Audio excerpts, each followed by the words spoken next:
Good evening. এখন হচ্ছে সন্ধ্যা 6:30 বাজে। এখন আমি একটু দোকানে যাব, আজকে বার্থডের একটা নিমন্ত্রণ আছে, ওর জন্য আমাকে এখন একটা গিফট কিনতে যেতে হবে। আজকে ব্লগটা আমি এখন থেকে স্টার্ট করছি, এখন হাঁপাচ্ছি, নিচের থেকে আসলাম তো ওর জন্য হাঁপাচ্ছি। তা তোমরা সাথে থাকো, দেখতে পাবে। বার্থডে বাড়িতে যাব, তার আগে গিফটটা কিনে নিয়ে আসি। দুপুরবেলা যাইনি, কেন খুব রোদ ছিল, ওর জন্য যাইনি, ওর জন্য এখন যাব। তো সাথে থাকো, দেখতে পাবে, ঠিক আছে। চলে আসলাম শপিং মলে, এসে দেখছি মানে কি নিব বুঝতে পারছি না। তারপরে দেখি সুন্দরভাবে সারিভাবে সাজানো আছে ফ্রকগুলো। ফ্রক না খুব সুন্দর লাগছিল, আর আমার ভাস্তির মেয়েটাও খুব সুন্দর কিউট, ওই জন্য ভাবলাম এই ফ্রকটাই নিয়ে নিই। দেখো তো কেমন হয়েছে।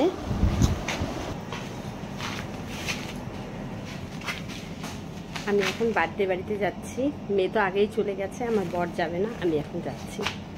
তা চলো তোমাদেরকে দেখাবো।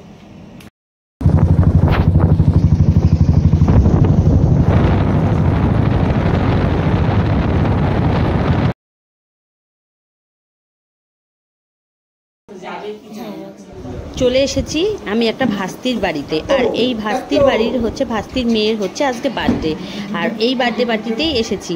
এখন দেখো একদম পুরো সব রেডি, আর আমিও একটু মানে কিউট বেবিটাকে নিয়ে একটু ছবি উঠে নিলাম। আর তারপরে হচ্ছে দেখো, এরপরে তো ওর কেক কাটার পালা, আর ওকে চেয়ারে বসিয়ে দিয়েছে, আর কিছুতেই বসে থাকতে চাচ্ছে না। আর এই দেখো মাথার মধ্যে মোটকটা ফেলে দিচ্ছে বারে বারে। আর এটা হচ্ছে ভাস্তি আর ভাস্তি জামাই, তা দুজনেই দাঁড়িয়ে আছে, এখন ওকে কেক কাটবে।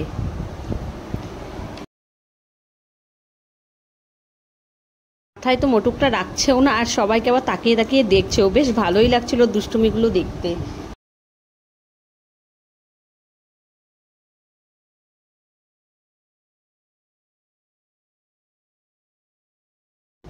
আর এখানে আরেকটা ছোট্ট দুষ্টু বাচ্চা ছিল, সেই দুষ্টু বাচ্চাটা তো এত এক্সাইটেড ছিল কেক কাটা নিয়ে, কি আর বলবো। দেখো না, বারে বারে দৌড়ে দৌড়ে যাচ্ছে, আর মানে সেই ভালোই লাগছে, বাচ্চাটাকেও সেই ভালো লাগছে, বারে বারে মানে ও যাচ্ছে, ওই পারলে কেকটা কেটে দেয় এরকম।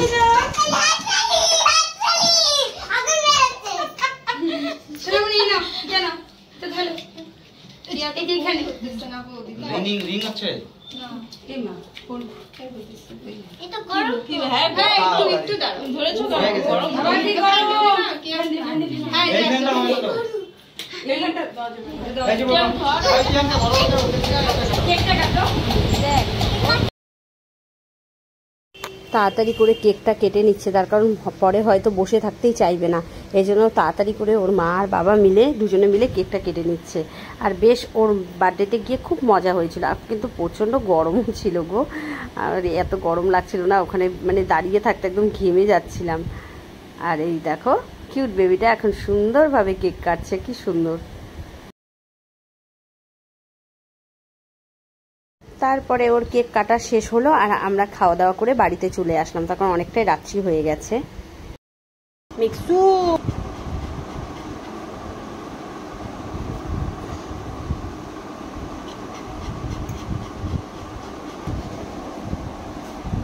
Good morning all my friends, আশা করছি তোমরা সকলে খুব ভালো আছো, আর আমিও খুব ভালো আছি। তোমরা আমাকে দেখছো আমি নিচে বসে কি করছি, নিচে বসে এই যে এইটাকে খাওয়াচ্ছি, বুঝতে পেরেছ, একে খাওয়াচ্ছি, তার কারণ নিচে বসে পড়েছি, খুব গরম লাগছে, বসে বসে খাওয়াচ্ছি ওকে।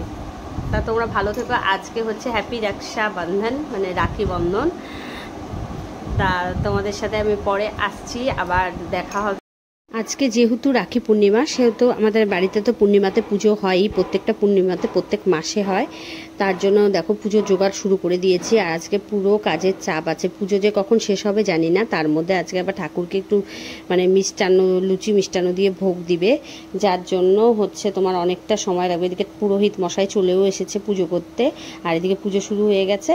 তারপরে হচ্ছে এদিকে আবার রাখি পরাবে, আর রাখি পরানোর সময় হচ্ছে তোমার 1টার পরে সবাই বলছে, আর দেখেও ছিলাম 1টার পরে ভালো সময়, এর জন্য মানে আগে পুজো করে নিচ্ছি। তারপরে আর কি রান্না করব আজকে আমি সেটাই ভেবে উঠতে পারছিলাম না, তার কারণ এদিকে পুজো করতে এতটা সময় লেগে যাচ্ছে, তারপরে রান্না করব, আবার ওরা রাখি পরাবে, সেগুলো জোগাড় করে দেবো, মানে অনেকটাই লেট হয়ে যাবে।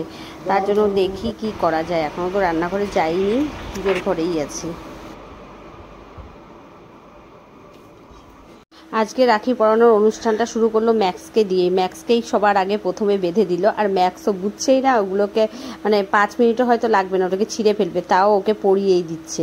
আমার মেয়ে ওকে মানে পরিয়েই ছাড়বে, তা ও চুপচাপ বসেই আছে দেখছি, ওরা পায়ের মধ্যে বেঁধে দিচ্ছে, দেখো চুপচাপ বসেই আছে। তারপরে একে একে করে সবাইকে রাখি পরাচ্ছে, আর ও ধরো না খেয়েই আছে, অনেকটা বেলাও হয়ে গেছে, আর এক এক করে রাখি দিতে তো মানে সময় লাগে, এদিকে আবার দাদুকেও দিব, অনেকটা সময় লাগবে।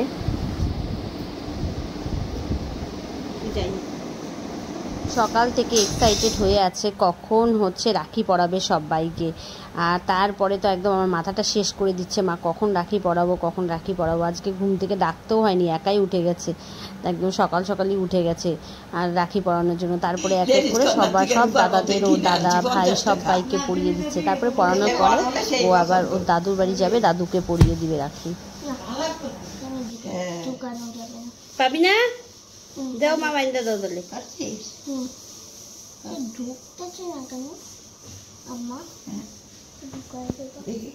লাস্ট ঘাটে ঢুকেছ, একদম লাস্টে।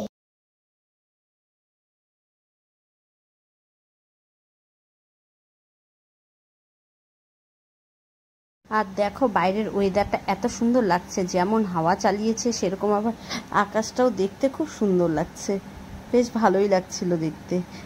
এর জন্য তোমাদের সাথেও একটু শেয়ার করলাম, তোমাদেরকেও দেখালাম।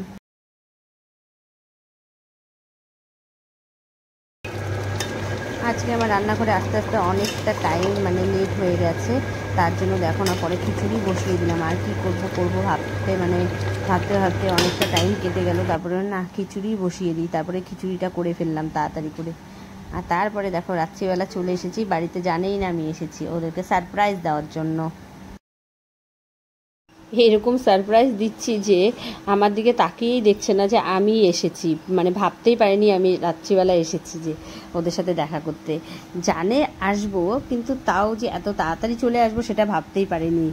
তাদের দেখে অবাক হয়ে যাচ্ছে, এটা আমার ভাগ্নি হয়, ঠিক আছে। আর আমার বাবা মাকে তো দেখেইছো, এটা আমার বাবা, আর হচ্ছে দাঁড়াও দেখাচ্ছি, আমার দিদিকে দেখাচ্ছি, পুরো মানে হেসে একদম, এটা আমার দিদি।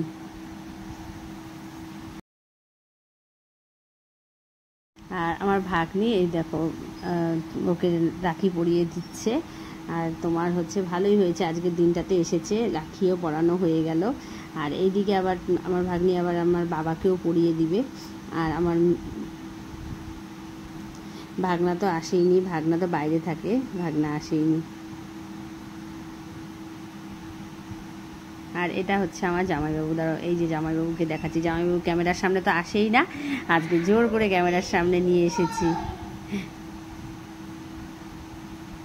আমার বাবা খুব খুশি হয়, বাবাকে মানে ভাইফোঁটা রাখি এগুলো দিলে পরে বাবা সেই খুশি হয়। যাক,